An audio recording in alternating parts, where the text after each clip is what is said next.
పరిశుద్ధుడైన తండ్రి యేసు ప్రభు ఘనమైన స్తోత్రం చెల్లిస్తున్నాం. ప్రేమించి మా కొరకు శ్రేష్ఠ సమయ స్తోత్రములు. ప్రభు యేసుక్రీస్తు రాకడ విషయంలో ధ్యానం కోసమై మత్తయి సువార్త 24వ అధ్యాయం 3వ వచనం నుండి 57వ వచనం వరకు, మార్కు సువార్త 13వ అధ్యాయం 4వ వచనం నుండి 37వ వచనం వరకు, లూకా సువార్త 21వ అధ్యాయం 7వ వచనం నుండి 36వ వచనం వరకు లేఖన భాగముల ద్వారా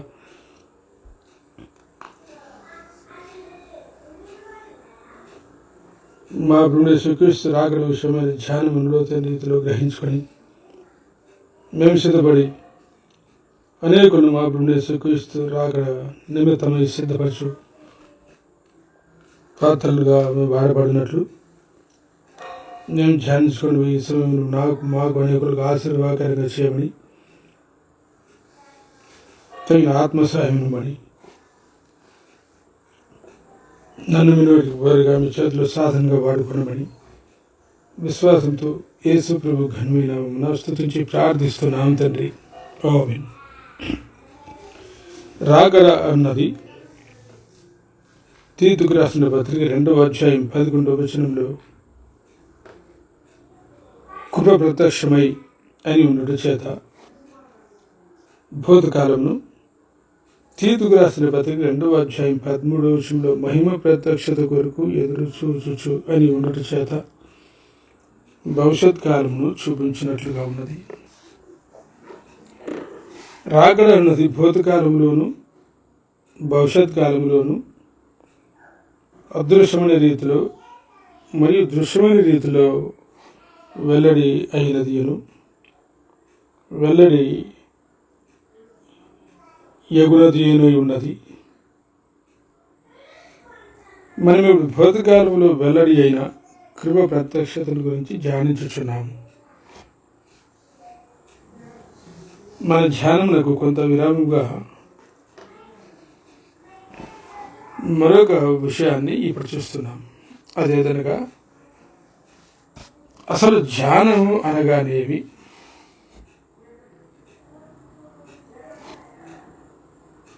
చదువుటకును బోధించుటకును ప్రకటించుటకును ధ్యానించుటకు వ్యత్యాసం మనం చూడవలసినది. చదువులే అనగా అది వరకు ఒక కాగితం మీద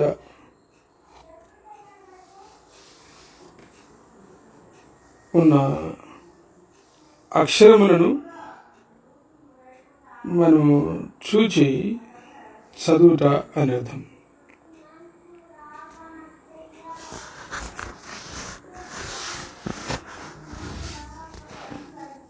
ఇక వాక్యమును బోధించుట అనగా ఏదైనా ఒక కాగితం మీద ఉన్న దాన్ని చూచి చదివి బోధించవచ్చును, లేక అది వరకే మన హృదయంలో ఉన్న విషయాన్ని బోధించవచ్చును. ప్రకటించుటకును అదే విధాన్ని వినియోగించవచ్చును. కానీ ధ్యానించటం మాత్రం కాగితం మీద అక్షరమును వాక్యమును చదివి పరిశుద్ధ గ్రంథంలో కొలస్సీ పత్రిక 3వ అధ్యాయం 16వ వచనంలో ఉన్నట్లు ఆ వాక్యం మన హృదయంలోనికి రావలసినది. అది కూడా సమృద్ధిగా రావలసినది. అప్పుడే మనము మన హృదయంలో ఉన్నటువంటి వాక్యాన్ని ధ్యానించగలము. సరే, ఇప్పుడు ధ్యానం అనే పదానికి అర్థం ఏమిటంటే, సామెతల గ్రంథం 23వ అధ్యాయం 7వ వచనంలో ఈ విధంగా వ్రాయబడి ఉన్నది. అదేంటనగా,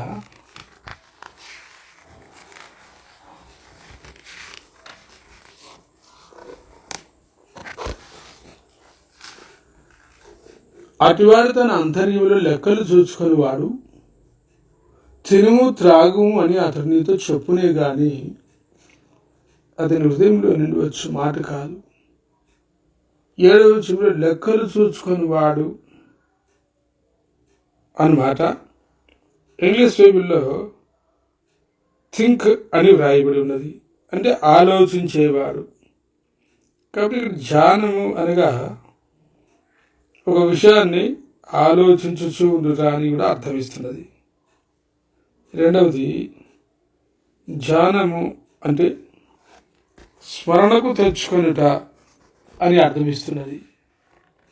119 కీర్తన 55వ వచనంలో ఈ విధంగా వ్రాయబడి ఉన్నది. యెహోవా, రాత్రివేళ నీ నామమును స్మరణ చేయుచున్నాను అని దావీదు చెప్పటం అర్థం. ప్రభు యొక్క పేరు దావీదుకు బాగా పరిచయమైనది, ఆరంభం నుండి పరిచయమైనది, బాల్యం నుండి పరిచయమైనది. తాను గొర్రెలు కాసుకునే సమయంలో, లేక గొలియాతును చంపే సమయంలో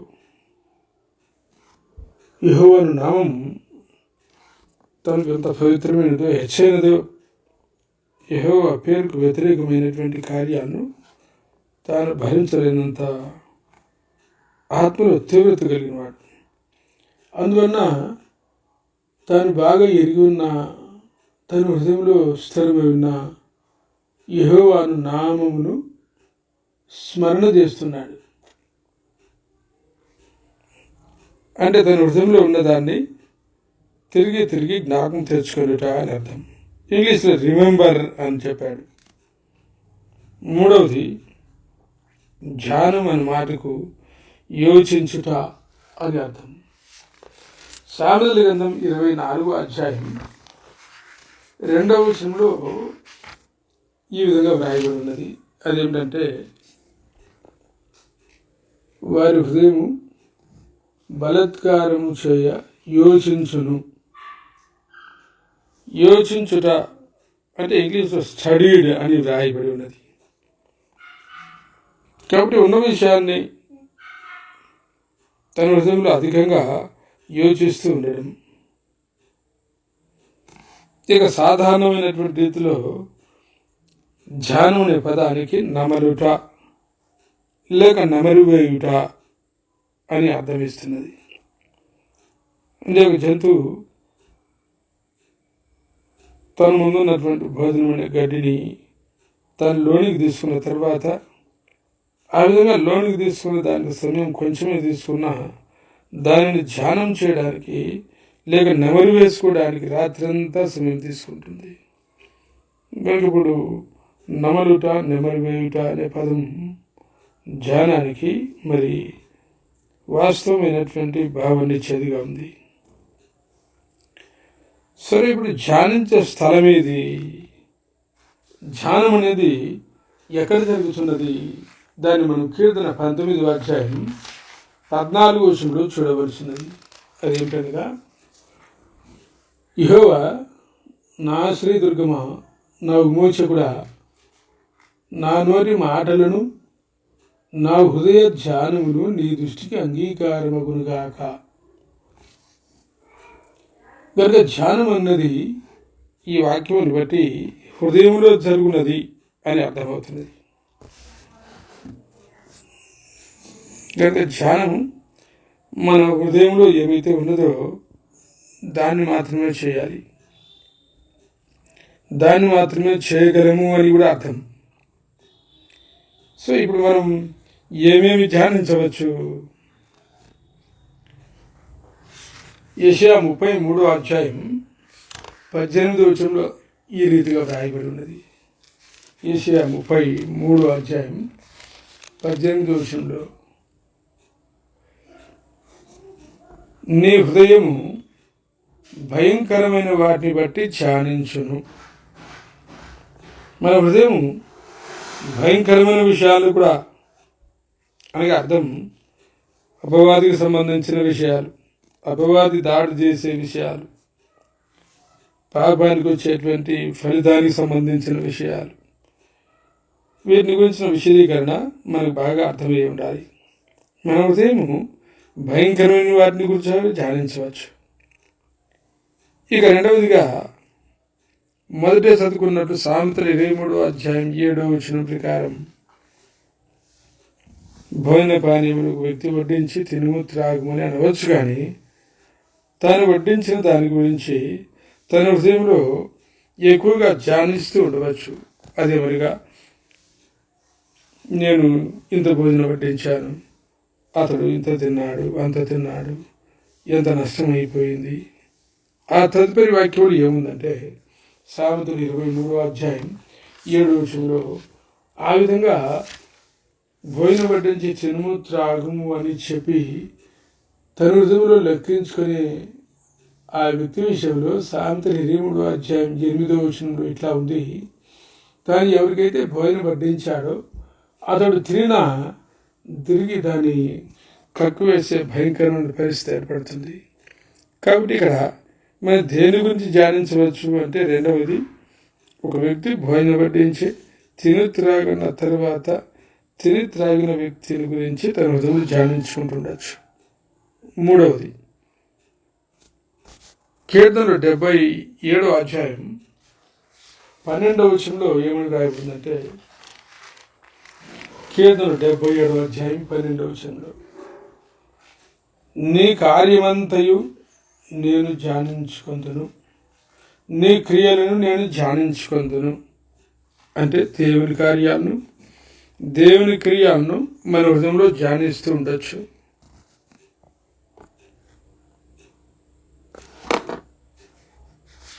నూట 43వ కీర్తన 3వ విషయంలో కూడా ఈ విషయమే వ్రాయబడినట్టు మనం చూడగలం. శత్రువులు నన్ను తరుముచున్నారు, వారు నా ప్రాణము నేల పడగొడుచున్నారు. చలికాలం కింద చనిపోయిన వారితో పాటు గాఢంధకారంలో నన్ను నివసింపజేయుచున్నారు. కావున నా ఆత్మ నాలో కృంగి ఉన్నది, నాలో నా హృదయము విస్మయం ఉంది ఉన్నది. పూర్వ దినములను జ్ఞాపకం చేసుకొనిచున్నాను, నీ క్రియలన్నీ ధ్యానించుచున్నాను, నేను నీ చేతి పనిని యోచించుచున్నాను అని కీర్తన 143వ అధ్యాయం 5వ వచనంలో వ్రాయబడింది. దావీదు యొక్క అనుభవంలో ప్రతికూలతలు ఎన్నో ఉన్నాయి. అయితే దావీదు దేవుని క్రియను ధ్యానిస్తున్నాడు. ఇది అపొస్తలుల కార్యం 7వ అధ్యాయం చివరి భాగంలో, లేక అపొస్తలుల కార్యం 6వ అధ్యాయం చివరి భాగంలో స్టిఫెన్ తను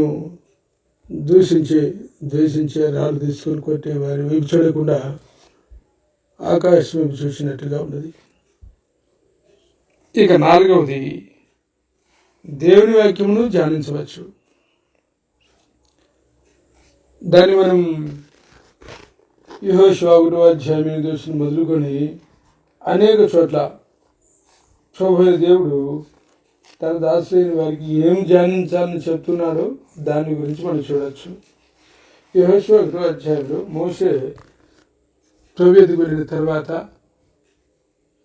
మోషే తదుపరి యెహోషువ నాయకత్వానికి ఏర్పాటు చేయబడిన తర్వాత ప్రభు యెహోవా యెహోషువ 1వ అధ్యాయం 8వ వచనంలో, ఈ ధర్మశాస్త్ర గ్రంథము నీవు బోధింపక తప్పిపోకూడదు, దానిలో వ్రాయబడిన వాటన్నిటి ప్రకారం చేయుటకు నీవు జాగ్రత్త పడినట్లు దివారాత్రము దాన్ని ధ్యానించిన యెడల నీ హృదయం వర్ధల చేసుకుని చక్కగా ప్రవర్తించలేవు అని చెప్తున్నాడు. కాబట్టి దీని అర్థం, ధ్యానించే పూర్వం దాన్ని చదివి హృదయం నుండి ఉంచుకొని ఆ తర్వాత దాన్ని ధ్యానించి అనుభవంలోకి తీసుకురావాలి.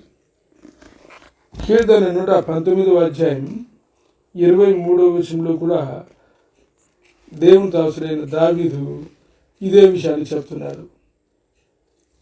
అధికారులు నాకు విరోధముగా సభదీర్చి మాట్లాడుకొందురు, నీ సేవకుడు నీ కట్టడలను లేక నీ వాక్యమును ధ్యానించుచూ ఉండును. ఏ విధంగా వాక్యం యొక్క ధ్యానం కొనసాగుతున్నదో దాని గురించి మాట్లాడుతున్నాడు. 97వ వచనంలో కూడా ఇదే విషయం చెప్తున్నాడు. నీ ధర్మశాస్త్రం నాకెంతో ప్రియమైనదిగా ఉన్నది, దినమెల్లా దానిని ధ్యానించుచున్నాను అని. 99లో కూడా నీ శాస్త్రంలో నేను ధ్యానించుచున్నాను కాబట్టి నా బోధకులందరికంటే నాకు విశేష జ్ఞానం కలదు అని. ఈ విధంగా దేవుని వాక్యంలో అనేక స్థలాల్లో దేవుని వాక్యాన్ని ధ్యానించే విషయమై వ్రాయబడి ఉన్నది. ఇక 5వదిగా దేవుని యొక్క నామమును అనగా ఆయన స్వభావమును ధ్యానించే విషయం ఉన్నది. దాన్ని మనం కీర్తన 63వ అధ్యాయం 4వ వచనంలో చూడగలుగుతున్నాం. ఇది దావీదు యూదా అరణ్యంలో ఉన్నప్పుడు తన కుమారుడైన అబ్షాలోము ద్వారా కానీ లేక రాజైన సౌలు ద్వారా కానీ తరిమి విడుచున్నప్పుడు రచించిన కీర్తన 63వ అధ్యాయం 4వ వచనం. నా మంచం మీద నిన్ను జ్ఞాపకం చేసుకొని రాత్రి జాములు యందు నిన్ను ధ్యానించినప్పుడు అని వ్రాయబడి ఉండటం మనం చూస్తున్నాం. నిన్ను అనగా ప్రభువును అనగా ప్రభు పేరును. కాబట్టి ఇక్కడ ప్రభు పేరును అంటే ప్రభు యొక్క స్వభావ లక్షణాలు, ఆయన స్వభావ లక్షణాలు. నిర్గమకాండం 34వ అధ్యాయం 6వ వచనంలో యెహోవా దయ, కనికరము, దీర్ఘశాంతము, విస్తారమైన కృపా సత్యములు గల దేవుడిని యెహోవా మనకు విషయాలు ఉన్నాయి. ఈ ప్రకారంగా దేవుని యొక్క నామమును దేవుని స్వభావమును ధ్యానించవచ్చు. 5 రకాలుగా మన హృదయంలో ధ్యానాన్ని కలిగి ఉండవచ్చు. హృదయంలో చేయబడే ధ్యానం ఎంత సమయం ఉండాల్సింది అంటే అది దినమంతా లేక రాత్రి పగళ్ళు లేక కొంతమంది అర్ధదినమే లేక కొంత సమయమే లేక ధ్యానమే చేయకుండా ఉండవచ్చు. అయితే ఇప్పుడు మన హృదయ ధ్యానము ఎంత సమయం ఉండాలి అంటే కీర్తన 1వ అధ్యాయం 3వ వచనం ప్రకారం దివారాత్రములు ధ్యానంలో ఉండాలి. మన హృదయ ధ్యానము దేని గురించి ఉండాలి అంటే దేవుని గురించి, ఆయన స్వభావ లక్షణాల గురించి, ఆయన కార్యాల గురించి, ఆయన వాక్యాల గురించి మానక రాత్రి పగళ్ళు మనం కలిగి ఉండే ధ్యానమే మనం ధన్యులుగా చేస్తుంది అని కీర్తన 1వ అధ్యాయం మొదటి 2 వచనాల్లో రాయబడి చూడగలం. దుష్టుల ఆలోచన చొప్పున నిలవక, పాపల మార్గం నిలవక, అభాసులు కూర్చుండే చోట కూర్చుండక యెహోవా ధర్మశాస్త్రములను ఆనందించు దివారాత్రము దాన్ని ధ్యానించువాడు ధన్యుడు. ఇక్కడ ధన్యుడు అనే మాటకి అర్థం ఏంటంటే సంతోషముగా లేక ఆనందముగా జీవించే జీవితాన్ని కలిగి ఉండేవాడు అని అర్థం. ఈ లోకంలో లేని ఆనందం, సంతోషం దేవుని వాక్యంలో, దేవునిలో, ప్రభువులో, ప్రభు కార్యాల్లో, ప్రభు స్వభావంలో ఉన్నది కనుక దాన్ని మనం ధ్యానిస్తూ ఉన్నప్పుడే సంతోషం, ఆనందం లేని లోకంలో ఒక ప్రత్యేకమైన రీతిలో మనము దైవికమైనటువంటి సంతోషం, ఆనందం కలిగి జీవించే వ్యక్తులముగా లోకానికి యేసుక్రీస్తు ప్రభువుని జీవితాన్ని చూపించి ప్రభువును మహిమపరచగలం. కనుక ఇప్పుడు ధ్యానించుట అనే దాని గురించి మనం చూడగలిగి ఉన్నాం. మనం ధ్యానించినది దేవుని గురించి, ఆయన వాక్యం గురించి కాబట్టి మనకు 2 కొరింథీ 1వ అధ్యాయం 22వ వచనం ప్రకారం తన కనికరం చొప్పున సృష్టికర్త దేవుడు మన హృదయాల్లో తన ఆత్మను సంచకరుణించాడు. ఆయన మనకు ముద్ర వేసి మన హృదయంలో మనకు ఆత్మను సంచకరుని అనుగ్రహించి ఉన్నాడు అని 2 కొరింథీ 1వ అధ్యాయం 22వ వచనంలో ఉన్నది. ఎఫెసీ పత్రిక 1వ అధ్యాయం 13వ వచనంలో కూడా మనం ఈ విషయాన్ని చూడగలుగుతున్నాం. మీరును సత్యవాక్యమును అనగా మీ రక్షణ సువార్తను విని క్రీస్తునందు విశ్వాసం ఉంచి వాగ్దానము చేయబడిన ఆత్మచేత ముద్రించబడి ఉన్నారు అని. ఎఫెసీ 5:18లో కూడా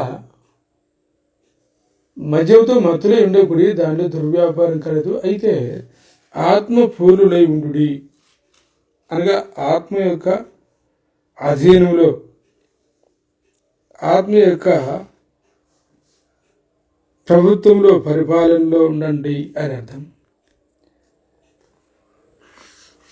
ప్రభువు మనకి ఇచ్చినటువంటి ఈ ఆత్మ లేక దేవుని ఆత్మ, పరిశుద్ధాత్మ యోహాను సువార్త 14:16-17 ప్రకారం, నేను తండ్రిని వేడుకొందును, మీ యొద్ద ఎల్లప్పుడూ ఉండునగా ఆయన వేరుగా ఆదరణకర్తను అనగా సత్యస్వరూపిగా ఆత్మ నాకు మీకు అనుగ్రహించును. లోకం ఆయన్ను చూడదు, ఆయన ఎరుగుదు కనుక ఆయన పొందనేరదు. మీరు ఆయన ఎరుగుదురు, ఆయన మీతో కూడా నివసించును, మీలో ఉండును అని చెప్పే రీతిని మనలో ఉండినట్లుగా ప్రభు మనకు తన ఆత్మని సంస్కారం ఇచ్చాడు. యోహాను సువార్త 16:13-14 అయితే ఆయన అనగా సత్యస్వరూపిన ఆత్మ వచ్చినప్పుడు మీరు సర్వసత్యములోనికి నడిపించును కనుక ఆయన తనంతటా తాను ఏమీ బోధింపక వీటిని విన్నో వాటిని బోధించి సంభవించబో సంగతులను మీకు తెలియచేయను. ఆయన నా వాటిలోని తీసుకొని మీకు తెలియచేయను కాబట్టి నన్ను మహిమపరచును అని వ్రాయబడిన ప్రకారం, దేవుని ఆత్మ లేక పరిశుద్ధాత్మను మనలో మనం కలిగి ఉండుట, పూర్తిగా నింపబడుట, ఆ ఆత్మ నియంత్రణలో, నియమములలో మనం ఉండుట, లేక ఆత్మ పరిశుద్ధాత్మ మన హృదయంలో బోధించి తెలియపరిచి లోతైనటువంటి విషయంలోనికి నడిపించే అనుభవాన్ని మనం కలిగి ఉండటం వలన మనం ధ్యానించే దేవుని వాక్యం యొక్క ధ్యానం ఎంతో లోతైన రీతిలో ఉంటుంది. అప్పుడు కీర్తనలు 19:14 ప్రకారం మనం ధ్యానించే దైవ ధ్యానం అది ప్రభువునకు అంగీకారయోగ్యంగా ఉండి ప్రభువుకు మహిమ కలిగించేదే ఉన్నది. ఇది ధ్యానం అనగా అర్థం. ఇప్పుడు మన వాస్తవమైనటువంటి ధ్యానంలోకి రావాలి. అది ప్రభు యేసుక్రీస్తు యొక్క రాకడ. భూతకాలంలోని కుబేర ప్రత్యక్షత అన్నది అదృశ్యమైన రీతిలో ఒక నిచ్చెన రూపంలో ఆదికాండం 28:12 ఇస్సాకు కుమారుని యాకోబునకు ప్రత్యక్షమైనట్టు చూస్తూ ఉన్నాం. పరిశుద్ధ గ్రంథంలో కృప అనేది సత్యంతో కలిసి ఉండుట అనేక స్థలాల్లో మనం చూడగలం. నిర్గమకాండం 34:6 యెహోవా దయా, కనికరము, దీర్ఘశాంతము, విస్తారమైన కృపా సత్యములు గల దేవుడిని యెహోవా అని వ్రాయబడి ఉండట చేత దైవ స్వభావంలో అతి ప్రాముఖ్యమైనటువంటి ఈ కృప సత్యంతో కూడి ఉన్నట్లుగా నిర్గమకాండం 34:6 చూడగలుగుతున్నాం. కీర్తన 36:5 సహా ఇదే విషయాన్ని మనం చూడగలుగుతున్నాం. అదేమనగా,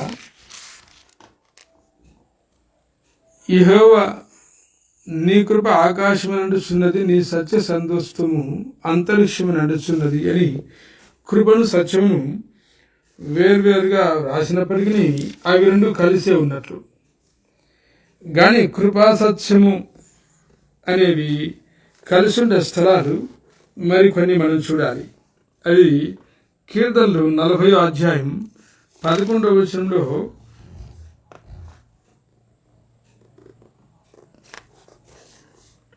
యెహోవా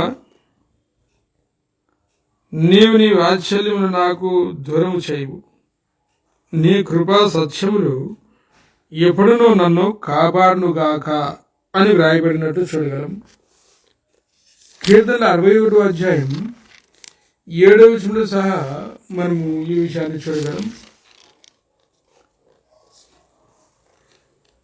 దేవుని సన్నిధిని అతను నిరంతరము నివసించునుగాక, అతని కాపాడుటకై కృపా సత్యములను నియమించుము. కీర్తనలు 85:10 కూడా కృపా సత్యములు కలుసుకున్నవి, నీతి సమాధానములు ఒకదానొకటి ముద్దు పెట్టుకున్నవి. కీర్తనలు 89వ అధ్యాయం 14వ వచనంలో నీతి న్యాయములు నీ సింహాసమునకు ఆధారములు, కృపాసత్యములు నీ సన్నిధానబద్ధులు. ఈ ప్రకారంగా కృప సత్యంతో కూడినదిగా మనం చూడగలం. యోహాను సువార్త 1వ అధ్యాయం 14వ వచనంలోనైతే ఏకంగా ప్రభువైన యేసుక్రీస్తు లోకంలో శరీరాన్ని ధరించుకున్న ఈ సత్యమును కృపా సత్య సంపూర్ణుడై మన మధ్య నివసించను అని రాశాడు. యోహాను 1:14లో ఆ వాక్యం శరీరధారి కృపా సత్య సంపూర్ణుడిగా మన మధ్య నివసించను అని యోహాను రాశాడు. కాబట్టి దీని అర్థం కృప సత్యంతో కూడి ఉన్నది, కృప సత్యంతో కూడి పనిచేయుచున్నది అని కూడా మనకు అర్థమిస్తున్నది. ఇప్పుడు యాకోబునకు ఆదికాండం 8వ అధ్యాయం 12వ వచనంలో కలలో కనిపించిన నిచ్చెన కృప ప్రత్యక్షతగా మనం చూస్తూ ధ్యానిస్తూ వస్తున్నాం. ఇది యాకోబు తన మామయ్య లాబాను దగ్గర నుండి తన తండ్రి ఇస్సాకు పరదేశవాసిగా నివసించిన దేశమునకు తిరిగి ప్రయాణంలో తన సోదరుని ఏశావునకు మిక్కిలి భయపడిన వాడై దేవుడైన ప్రభువుకు చేసిన ఆ ప్రార్థన ఆదికాండం 32వ అధ్యాయం 10వ వచనంలో ఏ రీతిగా ఉన్నదో దాన్ని మనం చూడవలసింది. ఆదికాండం 32వ అధ్యాయం 10వ వచనంలో నీవు నీ సేవకునికి చేసిన సమస్తమైన ఉపకారములకును సమస్త సత్యమునకును అపాత్రుడను. ఈ విధంగా యాకోబు ప్రభువుకు చేసిన ప్రార్థన ఇంగ్లీష్లో ఎలా ఉన్నదంటే, I'm not worthy of the least of all the mercies and of all the truth which you have shown your servant అని వ్రాయబడినది. అంటే అర్థం సమస్త ఉపకారములు సమస్త సత్యములు అనేది ఇంగ్లీష్లో సమస్త కృపలు లేక సమస్తమైన వాత్సల్యత. దీన్ని తెలుగులో సరైన పద్ధతిలో మనం తర్జుమా చేయాలంటే నీ సేవకునికి నీవు చూపిన సమస్తమైన కృప లేక వాత్సల్యతకు సమస్త సత్యమునకు అపాత్రుడను అని ఆదికాండం 8వ అధ్యాయం 12వ వచనం తర్వాత కొన్ని సంవత్సరాల అనుభవంలో ఆదికాండం 8వ అధ్యాయం 12వ వచనంలో తనకు వచ్చినటువంటి కృప ప్రత్యక్షత యొక్క వాస్తవమైనటువంటి అర్థాన్ని గ్రహించుకున్నట్లుగా మనం గ్రహించుకోగలం. అది ఏమిటంటే అక్కడ ప్రత్యక్షమైన కృప సత్యంతో కలిసి ఉన్నట్లు, ఆ కృపా సత్యములే దేవుని వాక్యంలో ఉన్నట్లు కీర్తన 61వ అధ్యాయం 7వ వచనంలో కీర్తన 61వ అధ్యాయం 7వ వచనంలో కృపా సత్యములు అన్నవి అతని కాపాడుటకై కృపా సత్యములను నియమించుము. అంటే కృపా సత్యములు కాపాడునవి అని అర్థం. సామెతలు 20వ అధ్యాయం 28వ వచనంలో సొలొమోను రాసినటువంటి సత్యాన్ని మనం గమనించాలి. సామెతల గ్రంథం 20వ అధ్యాయం 28వ వచనం, కృపా సత్యములు రాజును కాపాడును. అంటే కృపా సత్యములు కాపాడేవి అని అర్థం. అందులో నిమిత్తమే యాకోబు ఆదికాండం 32వ అధ్యాయం 10వ వచనంలో నీ కృపా సత్యములే నన్ను ఇంతవరకు కాపాడి నన్ను పోషించి సంరక్షించి అయోగ్యునే నాకు ఈ ఉపకారములు చేస్తున్నాయి అని ప్రార్థనలో కృతజ్ఞత చెబుతున్నట్లుగా ఉన్నది. సరే, ఇప్పుడు మనము కృపా సత్యములు ఏ విధంగా కలిసి పనిచేస్తాయో దాన్ని మనం చూడాల్సింది. మొదట సత్యం అనగా అబద్ధములు లేక పాపమును ద్వేషించున్నది. రెండవది కృప అనగా అబద్ధము చెప్పే పాపమును చేసే పాపిని ప్రేమించుచున్నది. కనుక ఇప్పుడు ఈ రెండు కలిసి పని చేస్తే తప్ప అబద్ధమును ప్రేమించి పాపం చేసి పాపం జరిగించి పాపరితమైన మరణాల్లోకి వెళ్ళేటువంటి మనిషి సత్యస్వరూపమైనటువంటి దేవుని ఎదుగు తీసుకురాబడి ఆ సత్యస్వరూపులోనికి మార్చబడుట అసాధ్యం అనే విషయాన్ని మనం గమనించాలి. సరే, ఇప్పుడు యేసుక్రీస్తు ప్రభులు ఈ రెండు ఉన్నాయి లేదు అనే విషయాన్ని యోహాను సువార్త 14లో మొదటి మనం చదువుకున్నాం. వాక్యం అయినప్పుడు యేసుక్రీస్తు శరీరాన్ని ధరించి యేసు అని పేరుతో కృపాసత్య సంపూర్ణుడిగా మన మధ్య నివసించాడు అన్నది దాని భావం. అంటే శరీరాన్ని ధరించుకున్న యేసు నామాన్ని ప్రత్యక్షమైన క్రీస్తులో కృప మరియు సత్యము సంపూర్ణంగా పరిపూర్ణంగా లోపం లేనివి ఉన్నాయి అని అర్థం. యేసుక్రీస్తులో కేవలం కృప మాత్రమే సంపూర్ణంగా లేదు, దానితో పాటు సత్యంతో కలిపి సంపూర్ణంగా ఉన్నది. కాబట్టి ఇప్పుడు కృపా సత్యము కలిస్తే ఒక సంపూర్ణతలోనికి యేసుక్రీస్తు ప్రభు రావడం మనం చూడగలం. యేసుక్రీస్తు భూమి మీద జీవించిన జీవితంలో ఈ కృపా సత్యాలను సువార్తలలో మత్తయి, మార్కు, లూకా, యోహాను సువార్తలు చేసిన కార్యములన్నింటిలో కూడా కనబడుచున్నది. అది ఎలాగనగా యోహాను సువార్త 8వ అధ్యాయం 11వ వచనంలో వ్రాయబడి ఉన్నట్లు వ్యభిచారం చేత పట్టబడినటువంటి ఒక స్త్రీని శాస్త్రులు పరిచయులు ప్రభు యేసుక్రీస్తు ఎదుగు తీసుకొచ్చి ధర్మశాస్త్ర ప్రకారం ఆ స్త్రీ రాళ్ల చేత కొట్టబడి చంపబడడానికి యోగ్యురాలని యోహాను 8వ అధ్యాయం 5వ వచనంలో ప్రభు యేసుక్రీస్తుతో చెప్పి, మరి నువ్వేం చెప్తున్నావు, దానికి నువ్వేం చెప్పగలవని ప్రభు యేసుక్రీస్తుని అడిగితే ప్రభు యేసుక్రీస్తు వారికి ఏం చెప్పకుండా వగి నేల మీద వ్రేలితో ఏమి వ్రాస్తూ ఉన్నాడు. వారు ఆయన పట్టు వదలకుండా అడుగుతుంటే ఆయన తల ఎత్తి చూచి, మీలో పాపం లేని వాడు మొట్టమొదట ఆ మీద రాయి వేయవచ్చు అని వారితో చెప్పి మరలా వంగి నేల మీద రాయిచున్నాడు.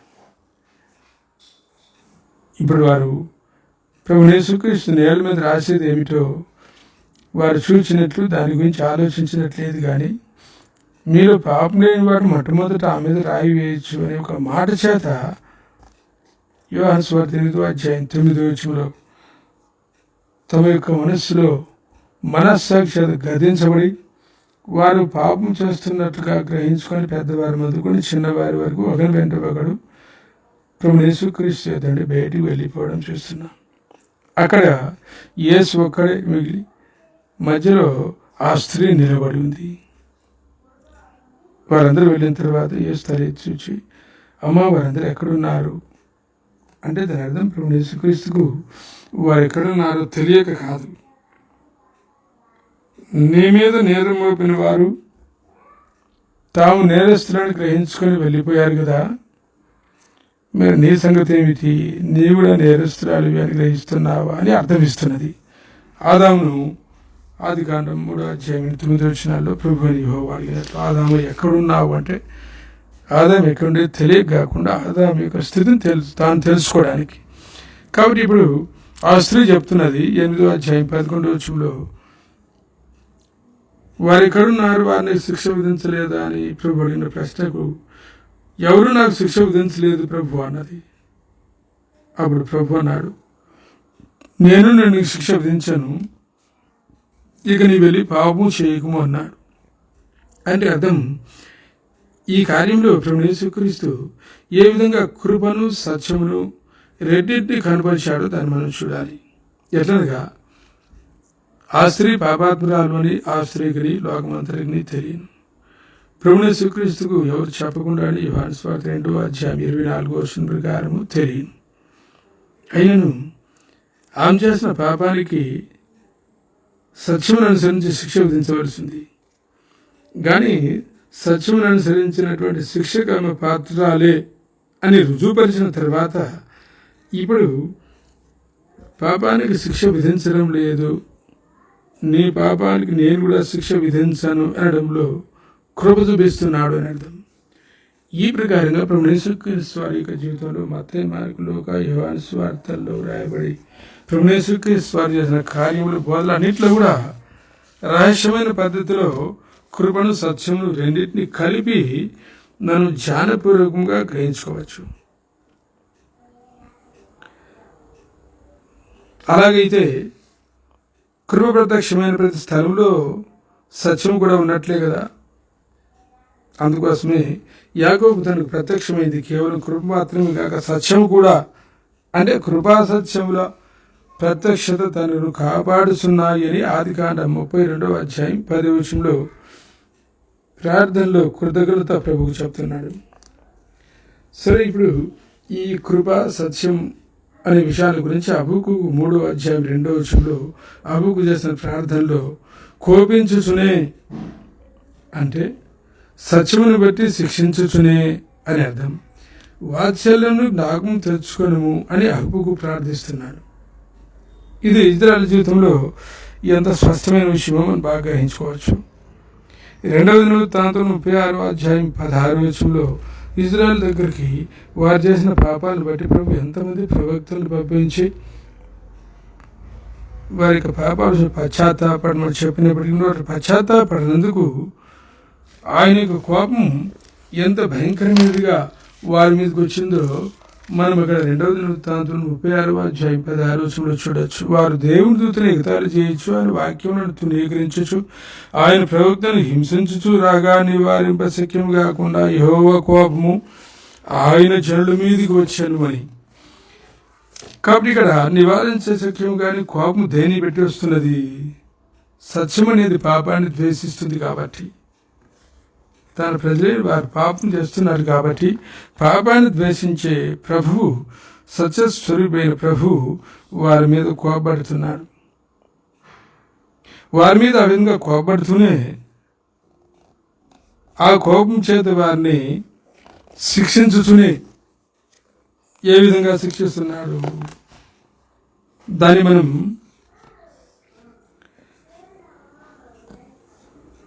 దేవుని వాక్యంలో ఇర్మియా గ్రంథంలో ప్రత్యేకంగా చూడొచ్చు. వారిని ఏ విధంగా ప్రభు శిక్షించలే ఉన్నాడో ప్రత్యేకంగా ఇర్మియా 25వ అధ్యాయం 27వ అధ్యాయంలో 70 సంవత్సరాల వారు తమ స్వదేశాన్ని విడిచిపెట్టి ప్రపంచవ్యాప్తంగా చెదిరిపోయేదానికి హబక్కూకు 1వ అధ్యాయం 4-5 వచనాల్లో ఉత్తర దేశం నుండి అనగా బబులోను దేశం నుండి నెబుకద్నెజరు తన యొక్క సైన్యంతో వచ్చి వారిని ఏ విధంగా హింసించాడో దాన్ని మనం విలాప వాక్యంలో ఇర్మియా దేవుని పేరు ఇజ్రాయేలుకు సంభవించిన భయంకరమైన శిక్షను బట్టి వెలిపించిన విధాన్ని బట్టి మనకి అర్థమవుతున్నది. వారిని ఆ ప్రకారంగా శిక్షిస్తూనే ఇక వారి విషయమై ఎలాంటి కృప చూపిస్తున్నాడో దాన్ని మనము ఎజ్రా గ్రంథం 9వ అధ్యాయం 8-10 వచనాల్లో ఎజ్రా చేసిన ప్రార్థన ద్వారా అర్థమవుతున్నది. అయితే ఇప్పుడు మా దేవుడు మా నేత్రములకు వెలుగిచ్చి మా దాస్యంలో మమ్మను కొంచెం తప్పిరలు చేయనట్లుగాను మాలో ఒక శేషము ఉండనిచ్చినట్లుగాను తన పరిశుద్ధ స్థలమందు మమ్మను స్థిరపరచినట్లుగాను మా దేవుడిని యెహోవా కొంత మటుకు మా ఎలా దయ చూపి ఉన్నాడు. నిజంగా మేము దాసులం అయితే మా దేవుడు నీవు మా దాస్యంలో మమ్మను విడవక పారసీక దేశపు రాజులు ఎదుట మాకు దయ కనపరిచి మేము తప్పరినట్లుగా మా దేవుని మందిరము నిలిపి దాని పాడైన స్థలంలో తిరిగి బాగు చేయటకును యూదా దేశమందును యెరూషలేము పట్టణమందును మాకు ఒక ఆశ్రయం లేక గోడను ఇచ్చుటకు కృప చూపించేది. మా దేవ, ఇంత కృపనందిన తర్వాత మేమేమి చెప్పగలము? కాబట్టి ప్రభువు ఈ హబక్కూకు 1వ అధ్యాయం 3వ వచనం ప్రకారం వారు చేసిన పాపాన్ని బట్టి వారి మీద కోపించి శిక్షించుతూనే వారి ఎలా కృప చూపించి పార్శిక రాజు దేశపు రాజైన కోరెసు వారి మీద దయ పుట్టించి తిరిగి స్వదేశానికి తీసుకొని వచ్చి వారికి ఆ పట్టణంలో కట్టుకొని కృపను అనుగ్రహించి నేడున్నట్లు వారిని అదే దేశంలో ఉంచి ఉన్నాడు.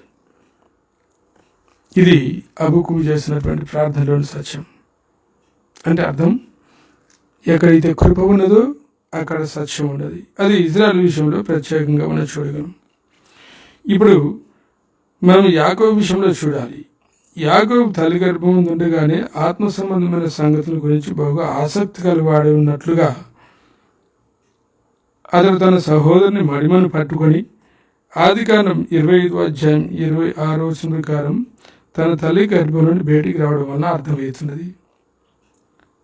యాకోబుకున్న ఇటు ఆసక్తి దేవుని సమయంలో దేవుని వాక్యంలో క్రియారూపం కావలసి ఉంటే అతడు తన మార్గంలో సమయం ఇంకా అనగా ప్రభు సమయం ఇంకా రాకముందే ప్రభు అని దేవుడు తాను సిద్ధపరిచిన ఆదికాండం 25వ అధ్యాయం 23వ వచనం, 28వ అధ్యాయం 12-15 వచనాలు నిత్యత్వం కొరకైన ఆశీర్వాదం పొందగోరి మోసగాడై రోమ 6:23లో ఉన్నట్లు పాపమునకు జీతము మరణం అనే భయంకరమైన మరణపాత్రమైన మరణభయం గలవాడై ఇంటిలో నుండి ఆదికాండం 8వ అధ్యాయం 10వ వచనంలో ఉన్నట్లు పారిపోతున్నాడు. ఈ క్రమంలో ఆదికాండం 8వ అధ్యాయం 12వ వచనంలో ప్రత్యక్షమైనటువంటి సత్యంతో కూడినటువంటి ఆ కృప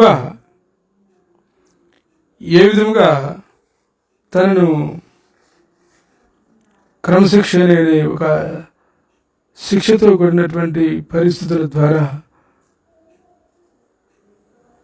దైవత్వంలోని అంగీకారం జీవితంలో నడిపించిందో మనం తదుపరి వాక్యాలు చూడగలం. దీనికి సంబంధించి మనం దావీదును కూడా జ్ఞాపకం చేసుకోవలసింది.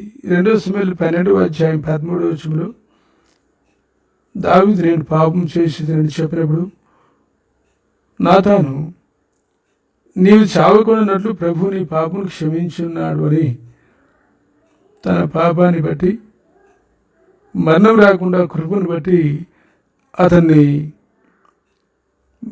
చనిపోకుండా బ్రతికించుతూనే ఇక ఏ విధంగా 2 సమూయేలు 13వ అధ్యాయం నుండి 24వ అధ్యాయం వరకు ఉన్నటువంటి లేఖన భాగాల్లో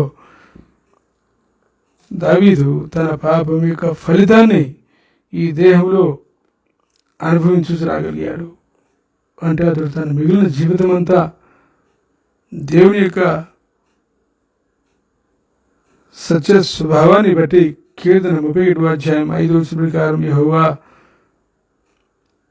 సత్యదేవ అని దావీదు చెప్పినట్లు ఒక క్రమశిక్షణ శిక్షలోనే ఉండి కీర్తన 119వ అధ్యాయం 67వ వచనంలో ఉన్నట్లు ఆ శిక్ష అయిన శ్రమల ద్వారా వాక్యమును అనుసరించి జీవించే జీవిత మార్గంలోనికి ప్రభు ద్వారా నడిపించబడి అపొస్తలుల గారి 13వ అధ్యాయం 22వ వచనంలో దావీదు దేవుని హృదయానుసారుడు దేవుని చిత్తమంతా నెరవేర్చేవాడని, అపొస్తలుల కార్యములు 13వ అధ్యాయం 36వ వచనంలో దావీదు దేవుని సంకల్ప ప్రకారం తన తరం వారికి సేవ చేసి నిద్రించాను అని సాక్ష్యం పొందగలిగాడు. కనుక దావీదు విషయంలోనూ దేవుని యొక్క కృపా సత్యములు కలిసి పనిచేసినందుచేతనే దావీదు 2 సమూయేలు 12వ అధ్యాయం 13వ వచనంలో ఆయన కృపను బట్టి పాపానికి రావాల్సినటువంటి శిక్షను అనగా మరణం నుండి తప్పించబడినప్పటికీ దేవునికి సత్య స్వభావాన్ని బట్టి తన జీవితంలో ప్రభు అనుమతించినటువంటి ఆ క్రమశిక్షణ ద్వారా వచ్చే ఈ శిక్షను హృదయపూర్వకముగా అంగీకరించి ఆ పరిశ్రమ ద్వారా వెళ్ళాడు కాబట్టి 150 కీర్తనలలో దాదాపు 73 కీర్తనలు తను రాయగలిగి నేను మనందరికి మాదిరికరంగా ఉన్నాడు. అంటే అర్థం శిక్షణ అనుభవించిన దావీదు, కృపను అనుభవించిన దావీదు, కృపలోని సత్యమును అనుసరించినటువంటి దేవుని చిత్త ప్రకారమైన శిక్షలను శ్రమలను కూడా అనుభవించడానికి ఇష్టపడిన మనసు గలవాడై ఉన్నాడని అర్థమవుతున్నది. ఆ ప్రకారంగానే యాకోబును కూడా దేవుడు తన సత్య స్వభావం బట్టి ఆదికాండం 8వ అధ్యాయం 10వ వచనంలో ఆరంభించిన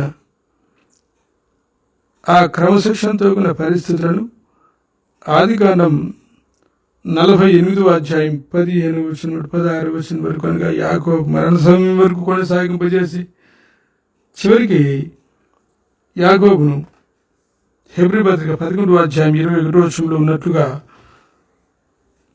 ప్రభు అంగీకరించదగిన విశ్వాసిగాను ప్రభువుకు అంగీకారమైన ఆరాధన చేయు ఆరాధకునిగాను ప్రభు సిద్ధపరిచాడు. కాబట్టి ఇప్పుడు యాకోబు యొక్క జీవితమునకు కృపాసత్యముల యొక్క కలియుగతో కూడిన ప్రత్యక్షత ఎంత అవశ్యమో మనకు అర్థమవుతున్నది. యాకోబు నాకు సత్యం లేని కృపే కానీ ప్రత్యక్షమై ఉండింటే యాకోబు యొక్క జీవితం దైవ స్వభావంలోకి వచ్చి ఉండేది కాదని మనకు అర్థమవుతున్నది. ఇంకా ఏమిటంటే సత్యం అనేది అబద్ధాన్ని ద్వేషించేది, కానీ కృప అన్నది అబద్ధికుడైన వ్యక్తిని ప్రేమించి అతనిని వెంబడించి సత్యమును అంగీకరింపజేసి సత్యం ఎదుగు నడిపించి ఎఫెసీ 4:15 ప్రకారము సత్యము చెప్పుచు సత్యమైన క్రీస్తు వలె లేక క్రీస్తు స్వరూపంలోనికి మనము వచ్చినట్లు చేయుచున్నది ఈ కృప. ఇది యాకోబు జీవితంలో ఏ విధంగా రుజువైందో దాన్ని మనం చూడాల్సింది. ఎట్లంటే ఆదికాండం 27:18 నుండి 24 వరకు లేఖన భాగంలో యాకోబు తన తండ్రితో చేసిన సంభాషణలో ఏమాత్రమే కానీ సత్యం లేక అంతా అబద్ధమే కనబడుతున్నది. సత్యం ఒకటైనా అక్కడ కనిపించదు. మనం జాగ్రత్తగా చదివితే ఈ విషయాన్ని మనం గమనించవచ్చు. అయితే గలతీ పత్రిక 1:15 ప్రకారం తల్లి గర్భమందు పడినది మొదలుకొని యాకోబును ప్రత్యేకపరిచి తన కృపచేత ఒక పని నిమిత్తమే ఏర్పరచుకున్నటువంటి ప్రభువు యాకోబును యెషయా 54:10 ప్రకారము తన కృపను బట్టి విడిచిపెట్టగా ఆదికాండం 32:27 ప్రకారం తన యొక్క సత్య స్వభావమును బట్టి మార్పులోనికి తెచ్చు ఆశీర్వదించి ఆదికాండం 22:18, 26:4 ఒక నిశ్చితంతో కూడినటువంటి ఆశీర్వాదాలకు వారసవడానికి అంటే అర్థం ఆదికాండం 22:18, 24:6 సంతానము అని ఏకవచనము చెప్పబడినట్టుగా గలతీ 3:16 ఆ సంతానము క్రీస్తే అని గలతీ సంఘానికి పౌలు రుజువుపరుస్తున్నాడు.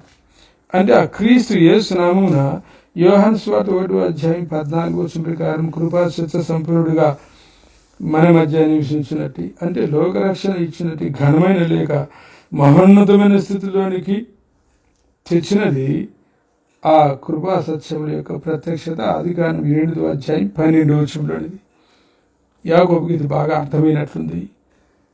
అందుకోసమే యాకోబు ఆదికాండం 32:10 ఆయన యొక్క కృపా సత్య స్వభావాలను బట్టి కృతజ్ఞత చెప్తూ రాగలిగాడు. కాబట్టి కృపను ఎవరైనా కోరుకుంటే వెంటనే సత్యాన్ని కూడా కోరుకోవలసి ఉన్నది.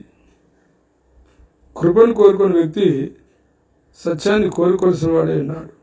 నాకు కృప కావాలి, నాకు సత్యము వలదు అనే వ్యక్తి క్రీస్తు యొక్క స్వరూపంలోకి రావడం అసాధ్యమని మనం గమనించాలి. అంటే ఏమి, కృపను కోరుకున్నవాడు సత్యాన్ని కూడా కోరుకున్న పక్షాన ఆయన కృపను బట్టి పాపం చేసిన మనం సాగకుండా బ్రతికించబడుతూ సత్యమును బట్టి హెబ్రీ పత్రిక 12:5 నుండి 9 వరకు క్రమశిక్షణ ఈయన గద్దింపును శిక్షను కోరుకొనవలసిన వారు ఉన్నారు.